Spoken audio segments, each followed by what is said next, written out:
So as someone, I've never done anything that wasn't plant-based. So I'm curious about your experiences in terms of doing things that that are not plant-based. Heather is probably the best person to describe the differences for us. Well, I mean, the main differences is one comes from the earth and the other was, I'm going to say something bold about MDMA, channeled through human. I think MDMA was channeled through human.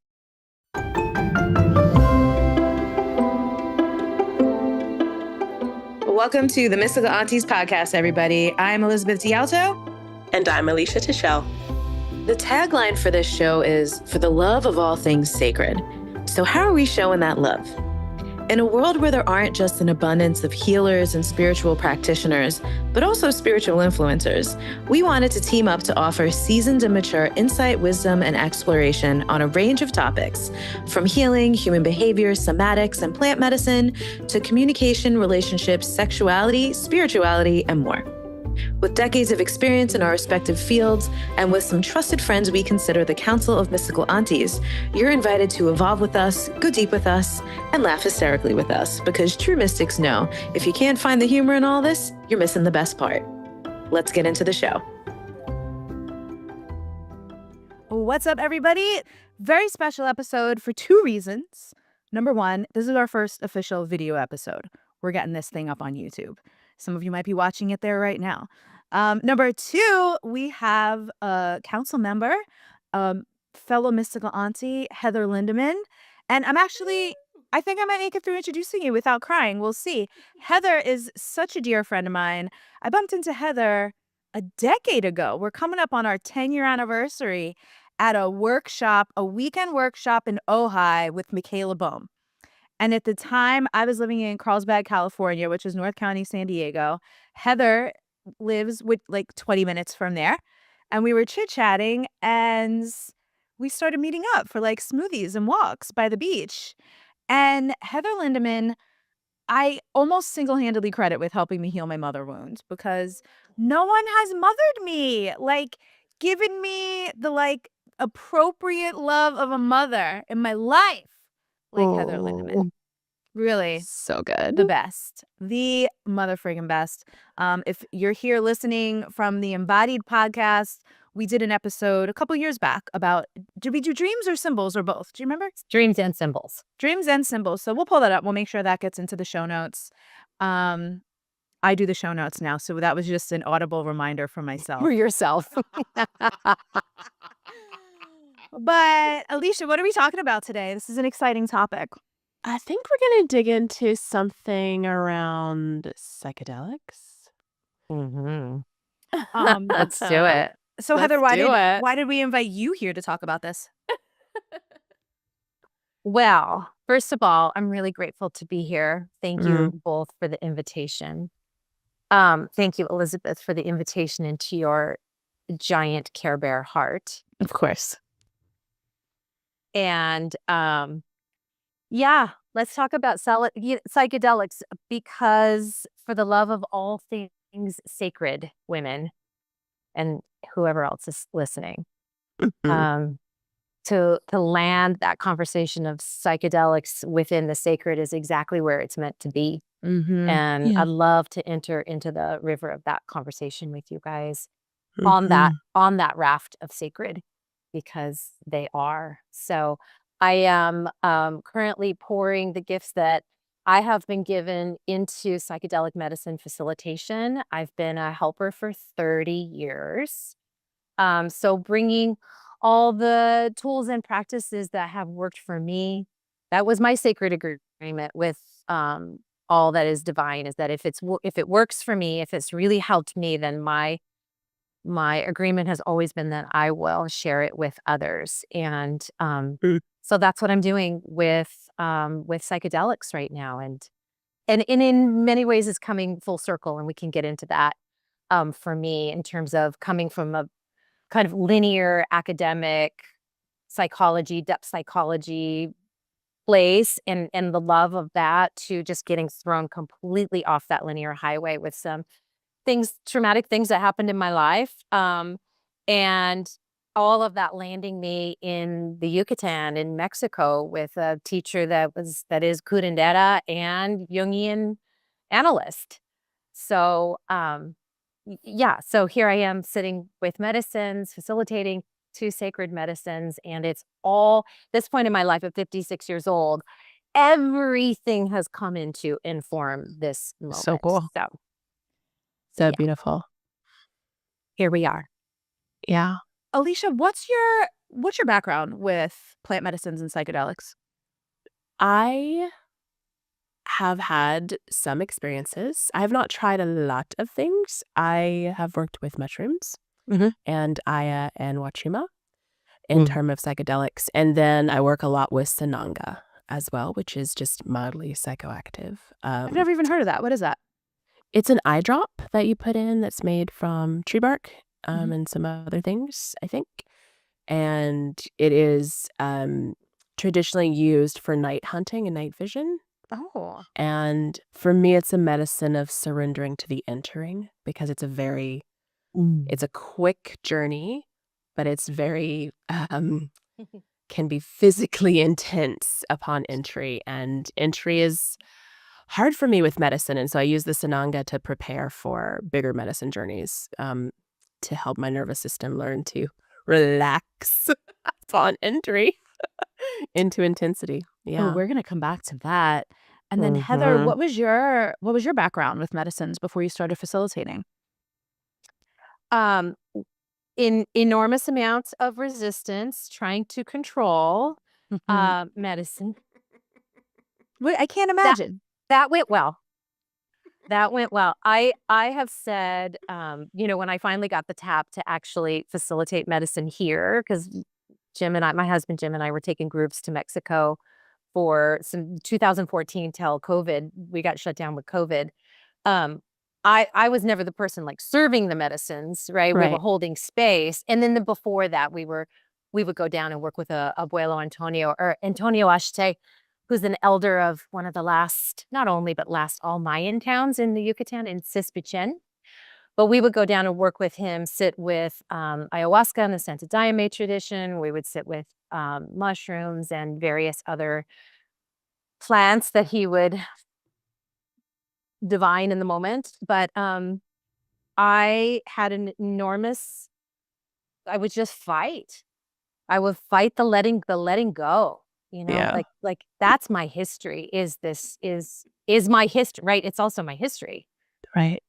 It's also my history. So I would say like I was the reluctant ceremonialist because when psilocybin containing mushrooms came in our lives during COVID, during the shutdown, um, I'll leave Jim's story for Jim to tell sometime, but I went and sat with high dose psilocybin because I was trying to fucking control everything because the world had shut down and my business had shut down and I couldn't take groups to Mexico anymore and I wasn't facilitating circles here anymore. And I was like, my control was in my face. And it was my sweet husband who said, well, maybe you might like to go sit one-on-one with someone. And I did. And the one-on-one in the group is very, very different. So I don't know if we ever have time to talk Yeah. about that today, but that's a very Yeah. different experience as well. But I was finally and completely, utterly confronted with control and where it came from and why it was there. And then in that journey, but not till the end, was given the gift of surrender, of what a full-bodied bone-in experience of surrender. And I'll tell you what, that's really where, even though I was sitting with medicines in Mexico and bringing groups down, it was that time during COVID, I think it was 2020, where I was like, oh, I get it. I really get it.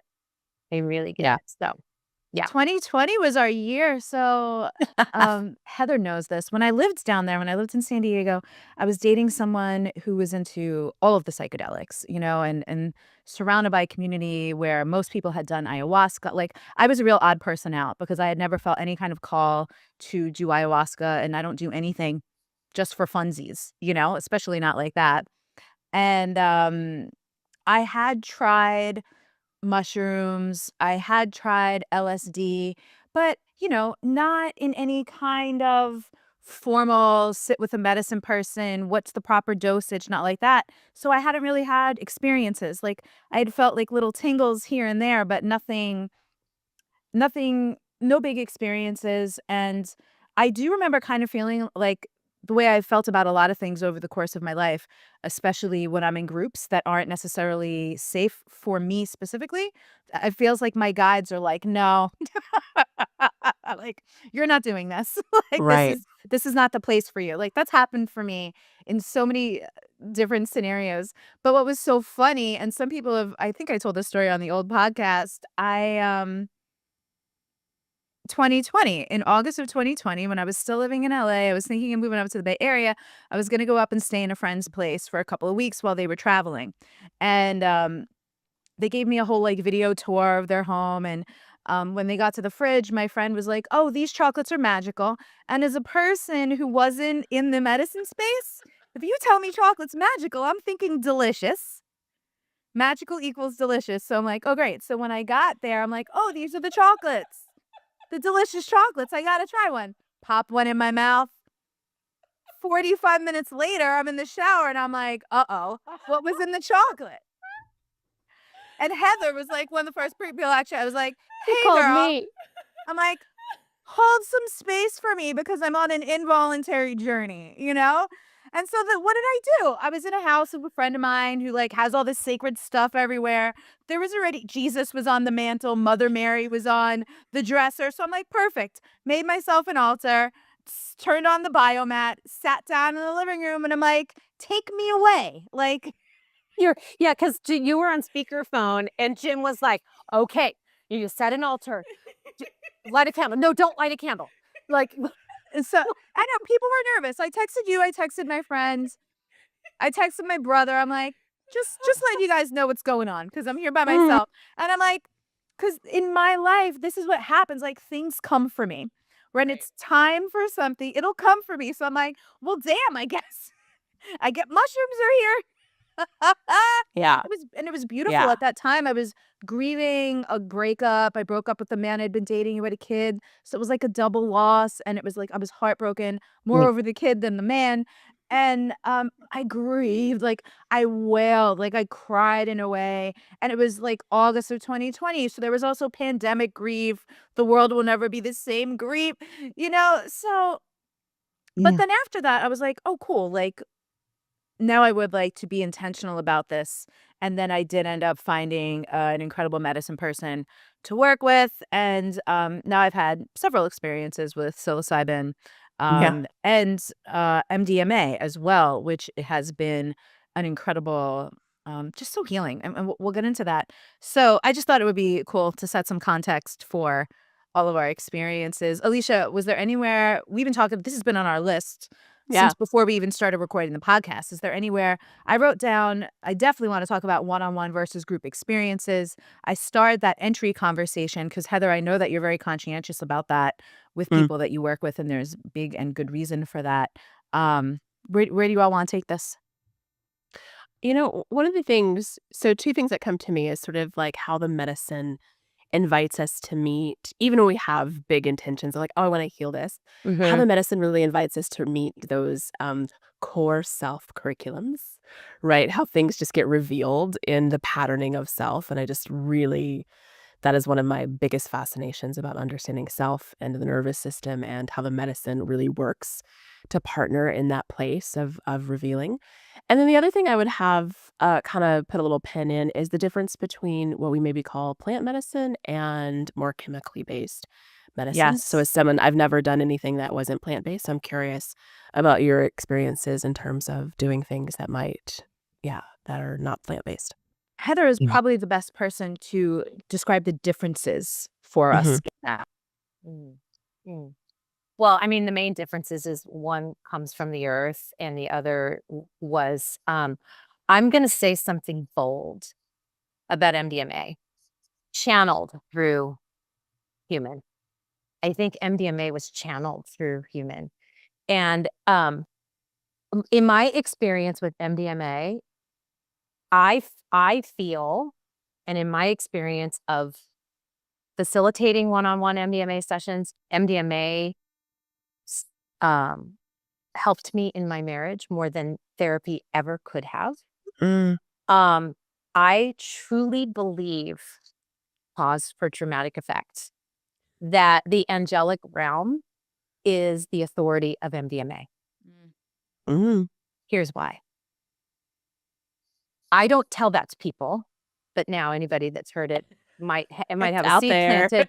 It's out there. I mean, but Take it or leave it. Take it or leave it, friends. People see angels when they're sitting with MDMA all the time. Amazing. All the time. I love to know that. Freaking time. All the Yeah. time. So, when I think of psilocybin, because I can just speak to the two medicines that I work with. When I think of psilocybin, I think about how it grows, what it grows on.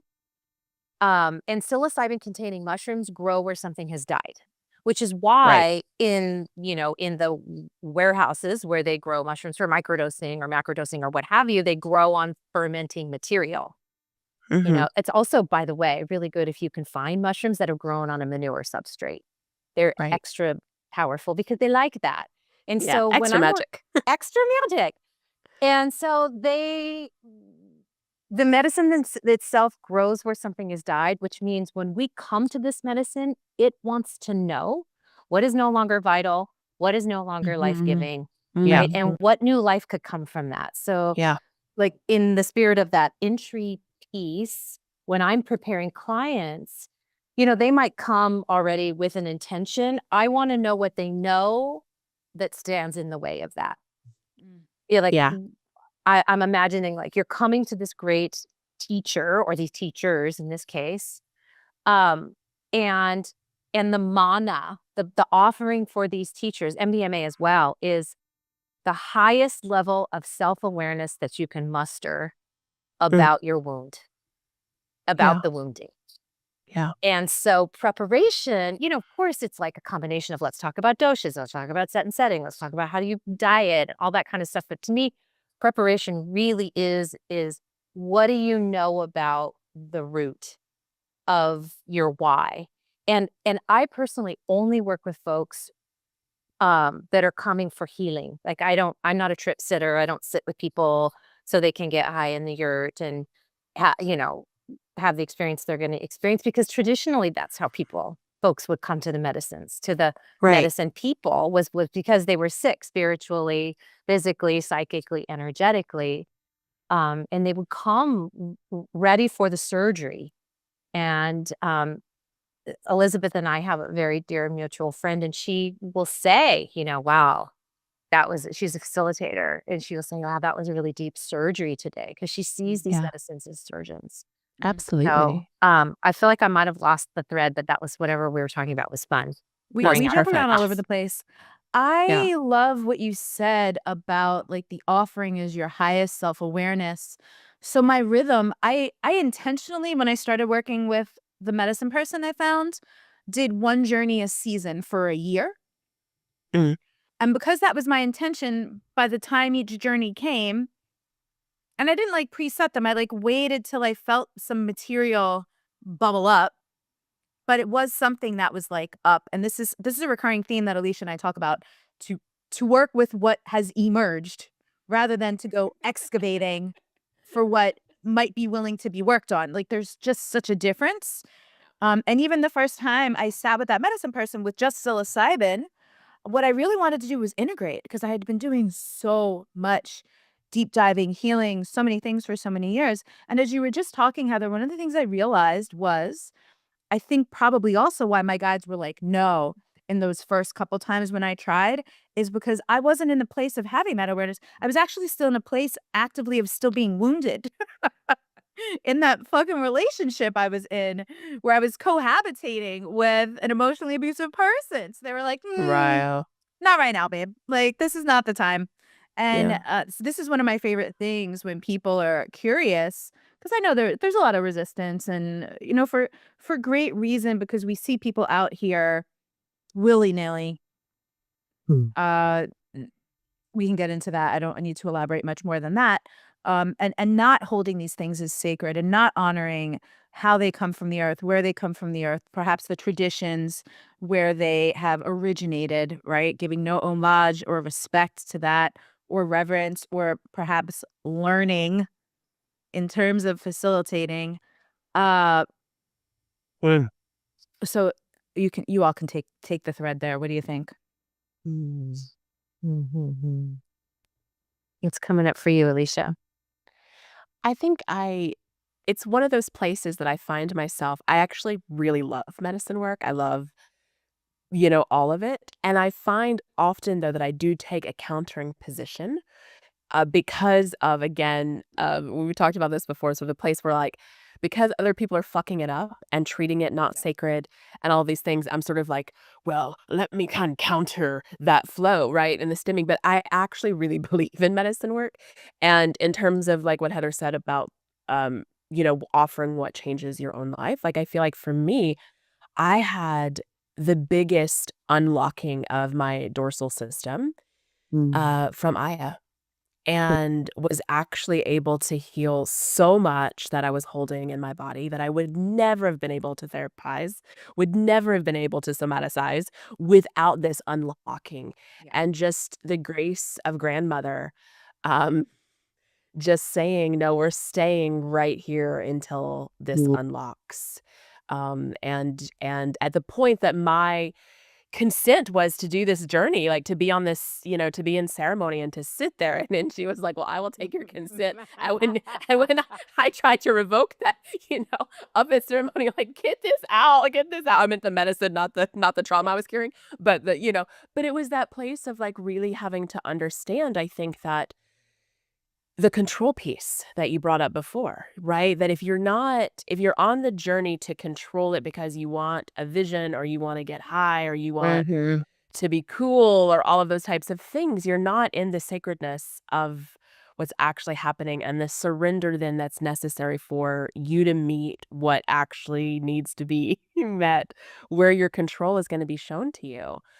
And I think for some of us who don't, I mean, I do know I'm a control freak, but at the time, I think it felt very managed and it felt very personality wise, like justifiable why I would need all of these things.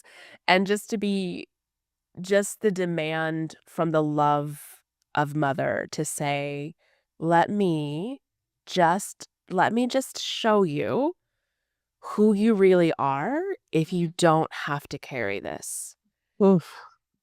And that is a level of receiving grace in and through the body that for me is it just transformed everything, Yeah. and in those moments of like having that type of ability to tap in and, oh, wow, that's actually what love feels like in the body. That's what it is. And and everything that's not that is the stuff I'm going to purge right now. And just the multifaceted multiplicity aspects of the journey to me is just, it's unbelievable. And yeah, just the essence of what sacred is to me Yes. in terms of experience. Oof, so beautiful. When I think of the word control in this medicine space, I'm watching Western mind, like Yeah. Westernism. Yeah. What is that right word? We Coming know what in you mean. and trying to control. It's like, Wasserman went down to Oaxaca and sat with Maria Sabina and, had his brains blown out and his heart opened and came back to the West and wrote a huge article for Time magazine. And then now, all these Westerners are starting to come. Great. And, the people in her town did not like that. Right. And Westerners took over the town. And Maria Sabina died penniless in the mountains. Right. Because she had been, ousted by her community Yeah. because of the changes. And then Westerners come in to, I mean, how fucking old is this conversation where man comes in and tries to, sever Right. indigenous connection from the Right. earth. And, I don't even need to Well, go and it's into it. like you're saying Westerners, but like that's in the West, like colonizers. We could use the word thank you. colonizer. It's fine. Like Yeah. that occurred in the West, but it's the colonizer mindset that Yes. goes, this is mine now. Yes. Yes.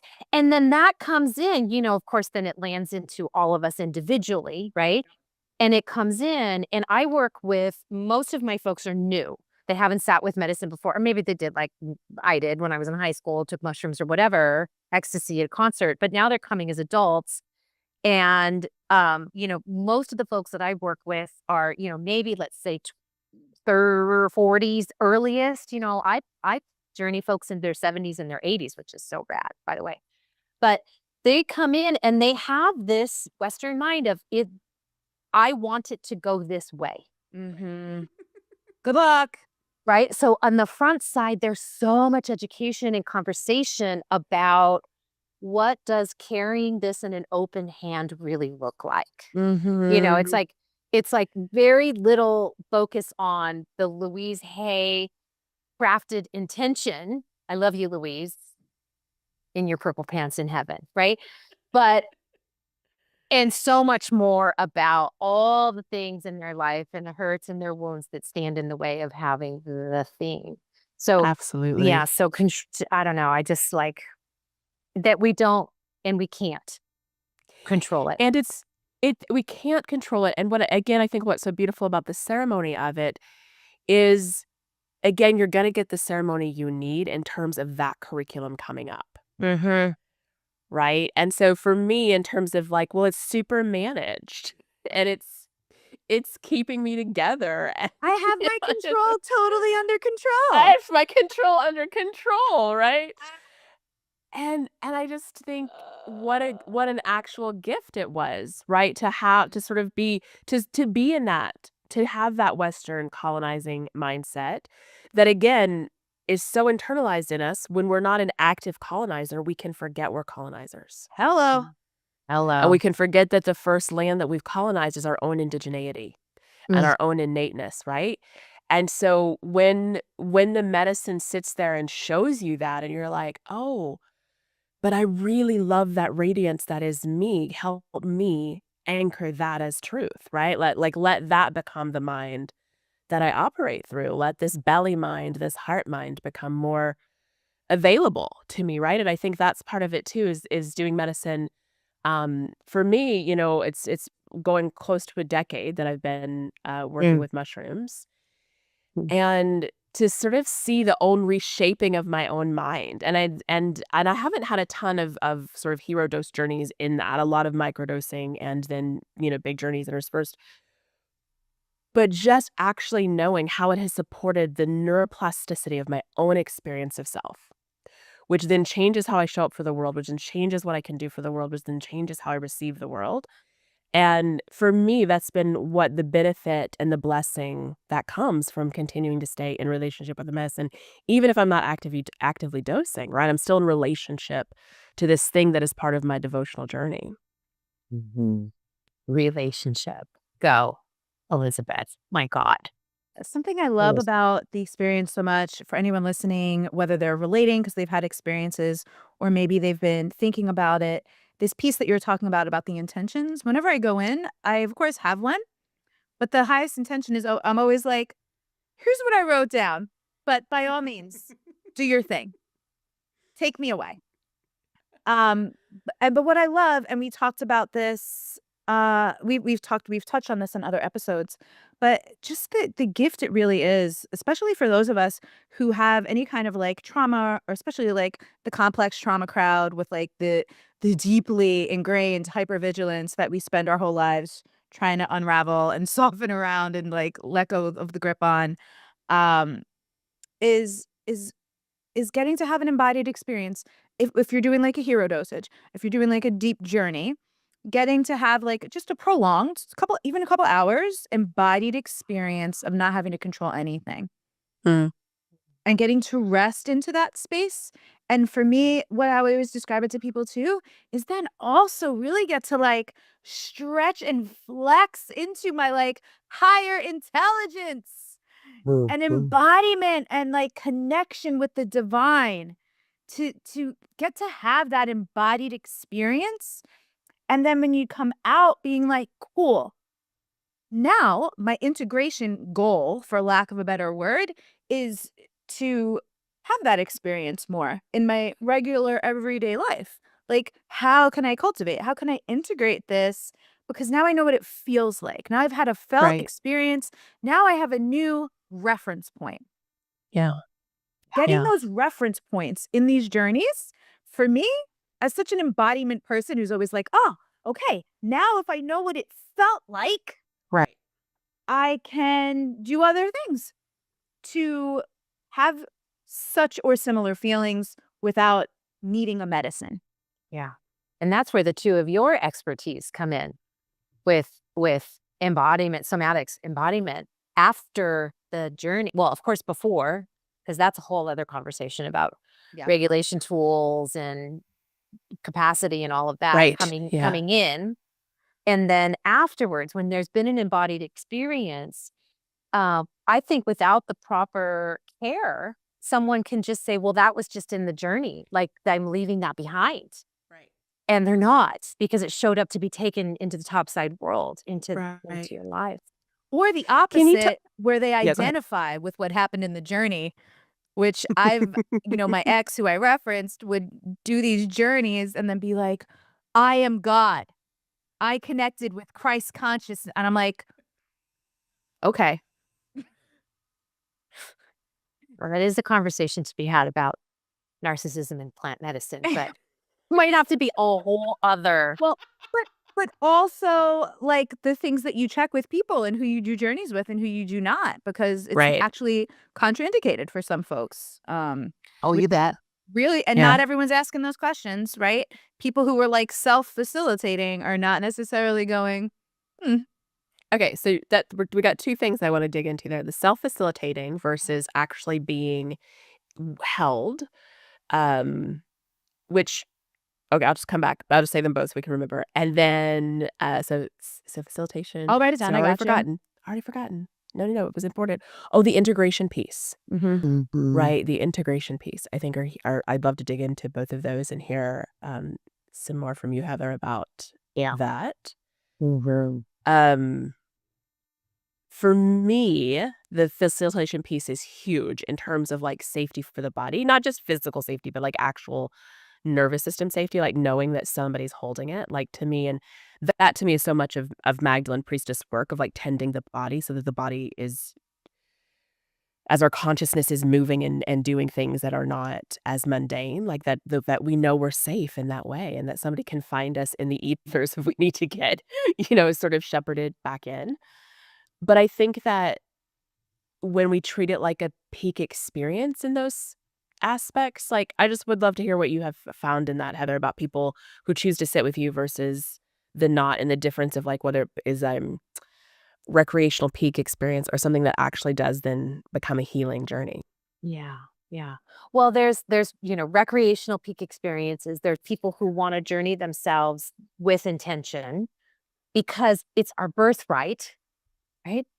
To be able to sit with these medicines. There's a lot of folks that I just deeply love and respect are huge proponents of teaching people how to sit with medicine on their own. I'm what is it in Spanish? Chingona. It's like super badass, I think, to sit with medicine on your own. And we're not raised to do that. We're not raised. Right, that seems like to be able to hold that container yourself is like a pretty Well, it's just because that's intense, right? Yeah, I think it's very intense.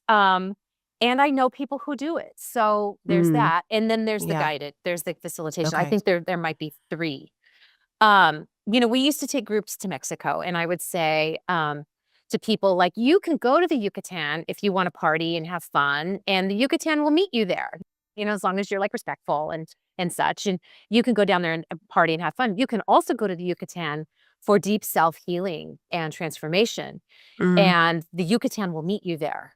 right? And there is a land with recreational use that people want to, you know, take mushrooms and go to that place in Las Vegas that's the big dome and always has different bands and have a great time, right? The medicine can meet folks there, and I think I don't have judgment about that. I'm super conservative with medicine.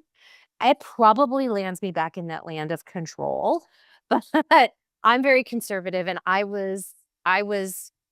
didn't know it was my training at the time, but I was trained in an environment of facilitation and care and scaffolding and holding and all the different layers and benefits of that so that we can surrender and do our deep work. Um, I personally prefer to be guided. And I, you know, at times will also guide my friends. And in those containers, I'm saying like, you know, I'm giving you a gift that I have to give. And by the way, I think that's a very wonderful friendship, is where we can give each other our gifts and hold each other in containers while we do it and be like, well, while we're in this container, we're not going to do coffee talk, you know, or whatever, because it's about you. But the container piece lets us get vulnerable. And, you know, hopefully, well, and when people come to me and they say they've picked facilitators that were predatory or caused harm, Right. that is an amplification or a repeat of something that's happened in their life, or a pattern in their life. When people are like, shock and awe, I sat in this ayahuasca circle and I was like harmed, or there wasn't enough facilitators to, you know, participants, and I felt left out and felt left behind. My first question is, and where is that happening in your life? Right? That is a tangent I just went on, but I'm coming back to facilitation. It's important. It's helpful. Well, it is, and I think it comes into how we pick a guide. Right. You know, are we picking our guides through the lens of our wounding? Or are we picking, it is like my language would be, is my internal elder the one that's choosing to sit with medicine? Is my internal adult or elder involved in my why and involved in my vetting of my facilitator and or which medicine, you know, I'm feeling called to? That might be also another conversation. But I think having a facilitator, and there are more than there were before, but more facilitators that know how to prep, create tracking, know how to track during ceremony, energetically, all the layers, and then can track on the backside. Or enough facilitators that understand that journey is before, during, and after. It's not just when they're on the medicine. Right. Right? Right. Yeah. I'll be quiet I first. love that. No, I love that. I think it's so important. And thank you for the understanding of the sort of the different phases or the different, I'll say, types or styles. This aspect of the internal elder feels really like, I got tingly when you said that. How does that come into play when you're on the medicine? Is there an aspect of inviting that? Like, do you invite that in for people to understand as they're meeting themselves inside the journey, or? I initiate that before the journey. Okay. And so when I'm working with people, we're after the root.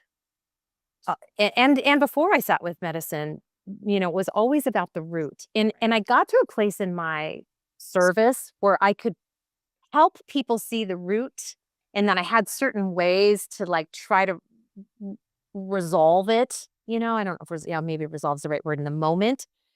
You know, through breath work, through dream work, through all the works, through embodiment. But it was the medicine. So when folks come and I'm like, what territory of your life? There's like 1,000 inroads, right? But what territory of your life are you suffering in the most? Say it's intimate relationships. And then I'll say, you know, in intimate relationships, no matter what, I always end up feeling like blank, right? I'm like, it's same but different. But no matter what, I always end up feeling not seen or unworthy. Speaking of your episode 17 I was listening to before I got on with you guys. She knows the number. The biggest scam on worthiness, right? And then we'll enter into a conversation about how old they were, or when did that arrive for them? When did that idea that they were unworthy arrive? For some folks, they'll say, I've never not felt that way. So, and I would almost even think that's, in vitro. Of course, we can talk about generational trauma. Of course, it repeats, right? But so then we've got like, okay, so your inner child is the authority of the territory of relationships. How do I know that? I'm acting like a child. I'm having the experience that I had when I was a child, right? Yeah. So it's like, okay, now we have some information. And I realize this is like speed dating in this conversation right now, but it's like, now we have some information.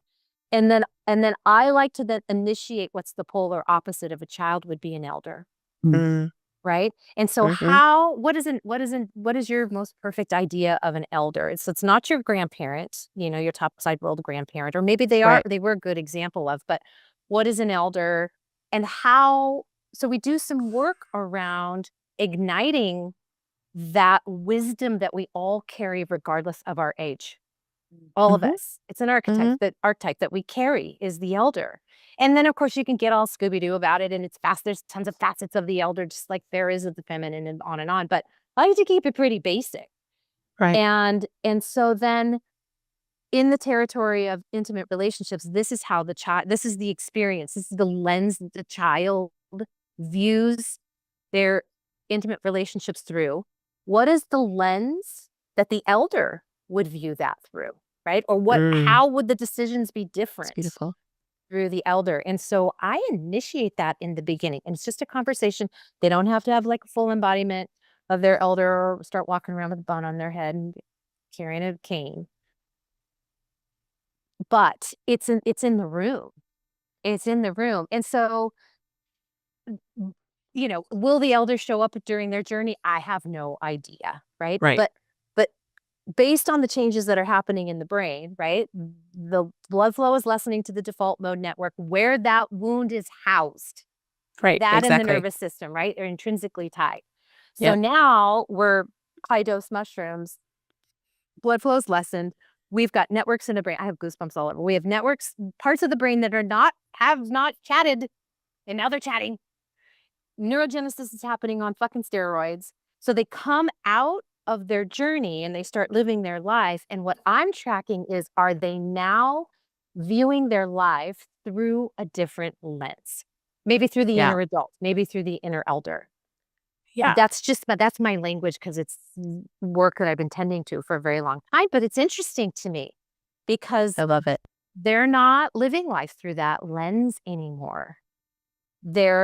You just completely articulated that a second ago, Alicia, about how you come out and you start viewing your life differently. Right. So Can I ask you a question about how you view the onboarding after the journey of the default mode network, as to whether there are certain, do you think the preparation has a huge impact on how that default mode network reboots? I mean, I do, but I want to hear your version. well, what's interesting is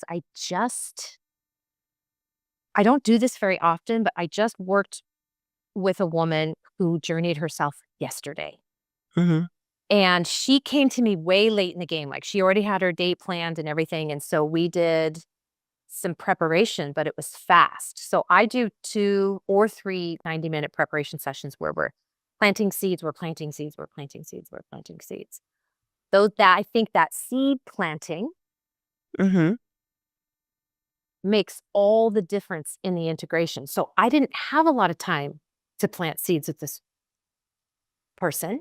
Right. They had a really rough journey. Really rough journey. And I just spoke to them this morning, and they were like off the rails. Right? Because those seeds weren't planted of like, if this shows up, the medicine could be amplifying Totally. the wound in order to heal. What's your What's your understanding under of that? Both intuitive and scientific, but sort of the way I see it is like there's a little this is not anatomical whatsoever, right? Because the default mode network is, of course, multiple places inside of the brain. But for me, like I sort of pictured as this like little slotty place that we kind of slide into as like a little basement that all of our little stuff lives in, right? And so as we're coming, as that basement is sliding, as the neurons are kind of refiring to power back up in that slide, it can either be a bumpy kind of place, and that's where all of those prickly parts of our identity are going to reattach, right? The places where we have located ourselves. So we think about where's the default mode network doing most? It's the sensory knowing of self that leads to the context that we display as personality, right? So it's the way we're inhabiting self at the sensorial level, because it's who we are when we're not performing. So when the self that is going to start talking to itself again starts to try and reconnect with the self that it hasn't been able to talk to because it's in journey mode, and if that is slippery, then it like doesn't hook back into all those old places that are going to take us into regression, going to have us refiring those always places. As you said, like, who are you always having to be, right? Who is the you that you've had to be for yourself? When that slips and the default mode network just comes online, and your first thing is like, I don't know who I am. I don't know where I am. I don't know what just happened. I'm like, yes! Yes. Now we've done something, right? Now the default mode network is going to have to do a little bit more work to relocate self. So if we can get that discombobulation, not just to be in journey space, not just to be in medicine space, not just be in trance, but to be in that slip sliding mode where more cognition's coming back in, and we can stay discombobulated when alpha brainwaves are working, right? And beta brainwaves are working, then it's like I get to know myself and experience myself versus managing myself back into that old personality. Yes. I Yeah. love that. I just learned so much by listening to you. Here's one way, because I have an expertise in dream, symbol work. Never before have I found this partnership like this in dream work and working with psychedelics. By the way, MDMA can be very psychedelic. Mm. MDA is more psychedelic than MDMA, but MDMA, I always have somewhat of a psychedelic journey on. Put a pin in that. Like, let's say the client that I was working with this morning, came out because she was looping in the condition that her condition is in through much of the journey. Had she had a guide, a good skilled guide could have gotten her out of that. Totally. Right? Because go ahead, you do your because, then I'll do my because. Yeah, because we're gonna do the because. That's right. So but she was, and it was like, I've just got the same thing I always got, and I'm living my life this way. I know That's right. one thing, medicine's amplifying it for a reason, right? Because it brought up a new emotion, anger, which she hadn't let herself feel before, because it got to the point where she was just like so fucking frustrated with, and now she's angry because she was a good girl before, now she's angry. I'm like, ah, damn, that's good. Yay, medicine. But in her telling of the journey, she talked about a warrior that showed up. And it was in the beginning, and it was only there for a few minutes. And she's day after still spinning and still looping, right? Trying to get this old way to reattach. And I said, if you could spend the day writing about this warrior, communicating with this warrior, right? Egypt showed up. All she could say was, just for a moment, get online, learn about Egypt, find an image online that somewhat matches this That's image right. of this warrior. That's right. Draw this warrior. So that is that, the way that you so like beautifully put it about the neuroscience of it, in working with the symbols from these experiences. That's what's happening, right? That's a way. Right. Yeah. But that helps you embody that new sensory map that's wanting to come through that the medicine was showing you. But also what you're saying is probably even more than maybe you acknowledge, because I don't know exactly all of the things that you do with people, but there is a certain safety map that is built inside of those sessions, right? Where the co-regulation of that path is like, oh, Heather's going to be holding this, right? And I think that would be sort of when you're talking about the looping and the things that come up, right? So for so many of us, the reason we can't heal is because we're trying to overhold ourselves inside of the journey. And Yeah. I can only Oof. regulate at the level that my regulation sits. So when my fear comes up, I can't get myself out of it in those moments, especially if I'm under medicine, right? I have to have my medicine woman come and sit, and I need that co-regulation. And it's not even about her doing shamanic-y, stuff. It's actually literally my nervous system will not be able to go through that journey and not stop me right there where the trauma is held or the stress is held or the incompleteness is held, whether it's this Yeah. life, another life, my ancestry, it doesn't matter. There's an incompleteness, something has not gone all the way through. And if I can't go through it in that medicine journey, then I leave that medicine journey with that amplification, as you're saying, And like no your way to client, deal right? with it. Yeah. And no way to deal with it, right? And so I think that place of the co-regulation, and also we can see, like, even in her journey, like, there's an aspect of the co-regulation of that warrior, right? That warrior coming in to be like, I will help hold this with you. Like, I am here to co-regulate with you, right? Because there's aspects within us that it's not even like the co-regulation always has to be outside of us. And we can co-regulate with the divine, we can co-regulate with the medicine, we can co-regulate with so many things. But there has to be something that's guiding my regulation when I don't know how to do it. Because new regulation is learned in co-regulation, right? Self-regulation happens because of conditioned regulation. I fucking love you. I feel like this is the perfect segue into something we could wrap up with because we're beyond time, but we're going to keep going. Heather, do you have a hard stop? No, I don't have Exactly. a hard stop. Let's You're good? go. Okay. This is so good. This is worth going over for groups versus one-on-one. Yeah. You're talking about the co-regulation. So one of the reasons, and again, this comes up on the show all the time too. I protect my own system often because of the experiences I've had in groups and other ways.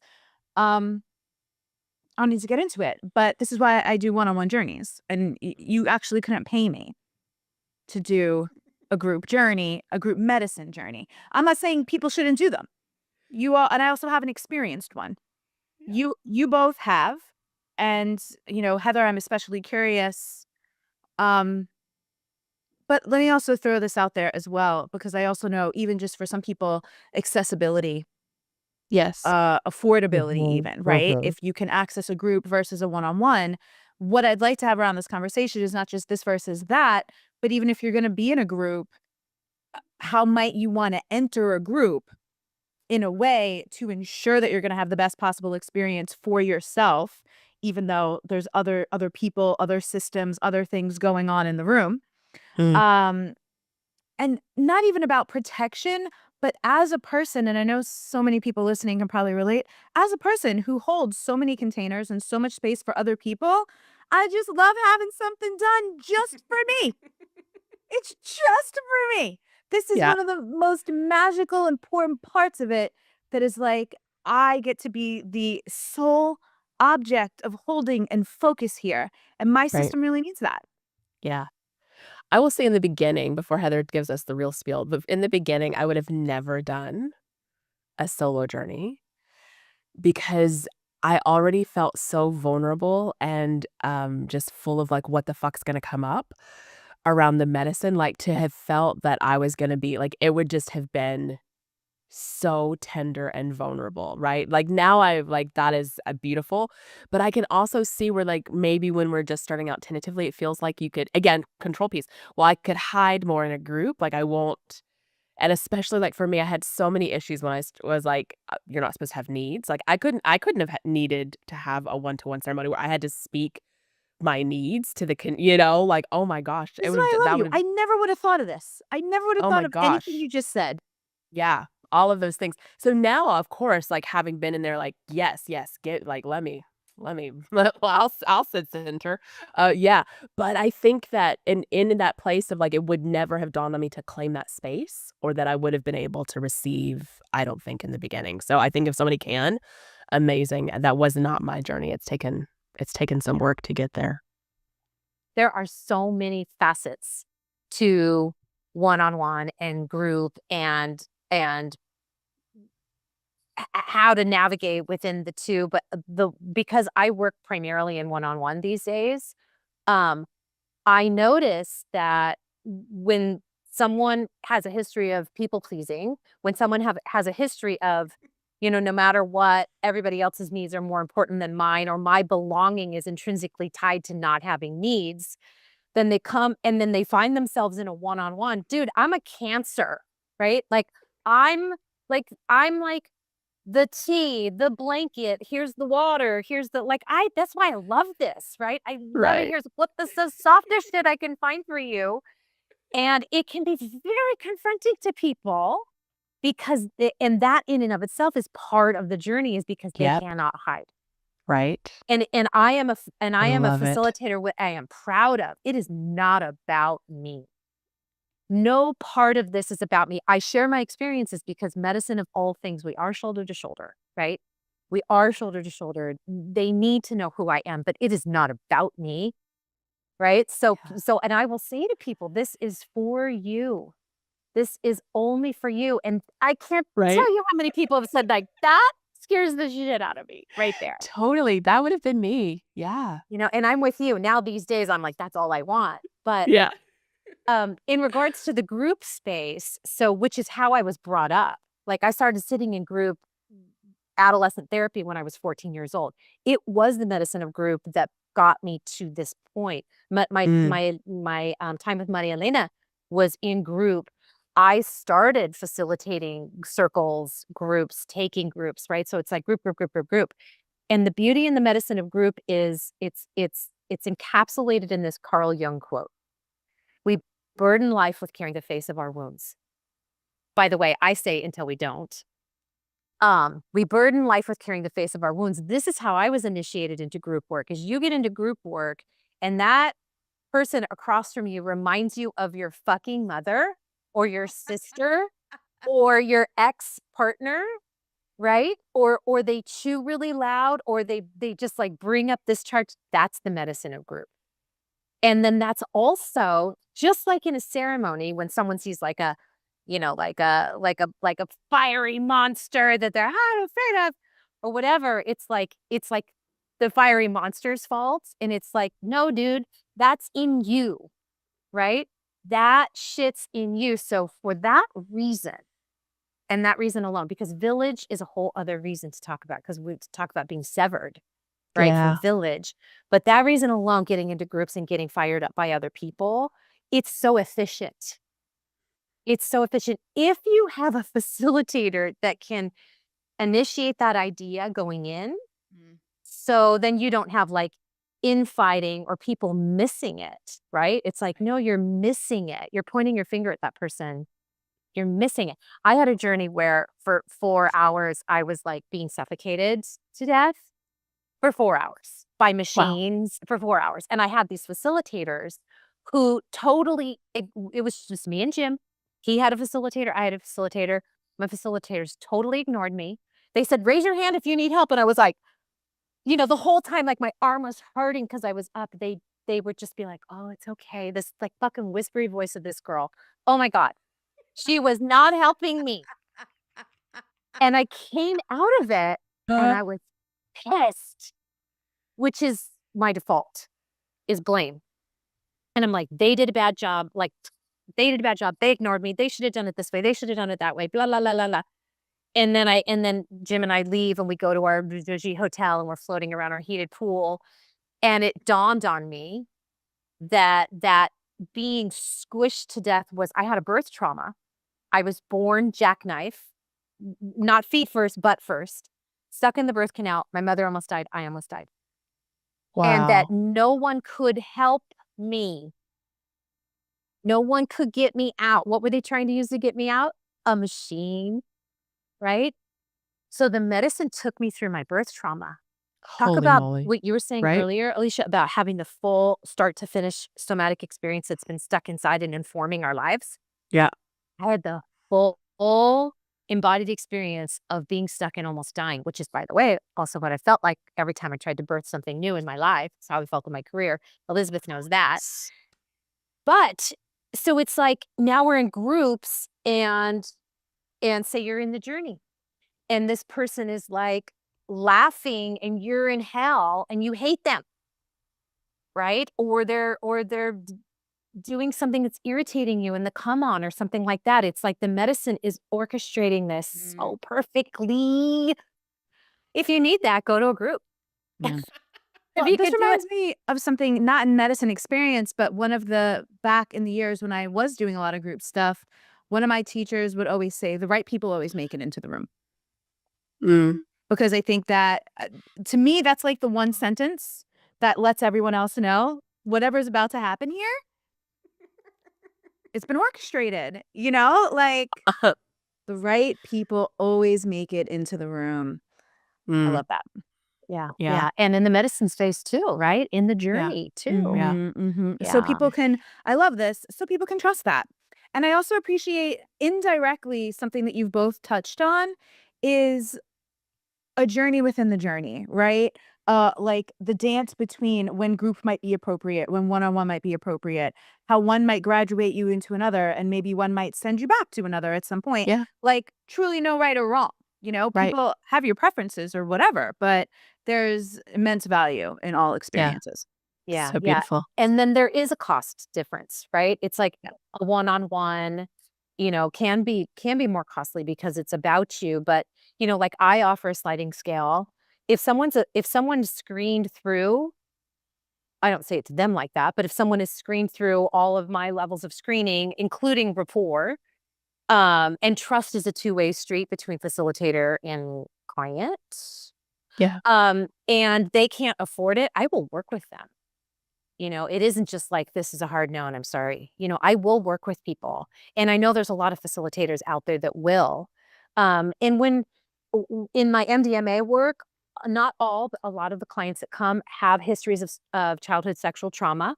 They are working with a therapist. So if someone comes to me with that history and they haven't been in any type of a healing therapeutic container, I won't take them because I don't think it's time.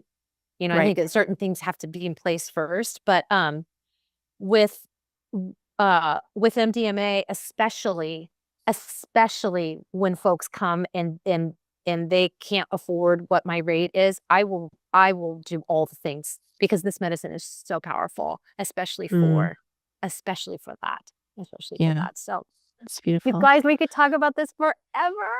There could not possibly be more noise happening outside of my window here, so I'm going to mute myself and let Alicia sign us out here. Okay, because we can't hear it, but maybe. Yeah. Well, I'm so grateful for this conversation and for just your presence and the way that you hold and just the embodiment that you bring to all of this. You said something that I just want to kind of anchor in as we go. And I think this applies to the psychedelic journey that we're talking about, but it's also a little bit bigger in terms of our relationship to the plant kingdom and the medicines of the world. The ones who've been channeled in, the ones that are growing, all of those types of things, that it is our birthright.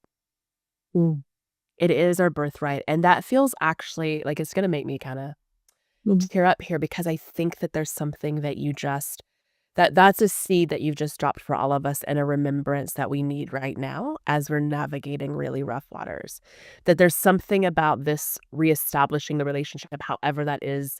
People are called to do that, whether it's to work with someone like you and to really go on this journey or whatever it might be. But there's something about that reclamation and remembrance of our birthright. So thank you so much, Heather, for all that you brought to us and for being on our mystical Auntie Council and for just being a wise sister for us, for Elizabeth and I on this journey. We're so grateful for you. I love you so much. Thank you guys Love so you. much. Thank you for letting me be here and inviting Thank me. you for being here. Yay. All right, Everyone listening, everyone. we'll make sure Heather you'll be able to see Links, her site, all the contact, stuff. follow, all the stuff. Yeah. Yeah. To be continued. Let's do it again. Definitely to be continued. For sure. Part 2. Okay. Bye.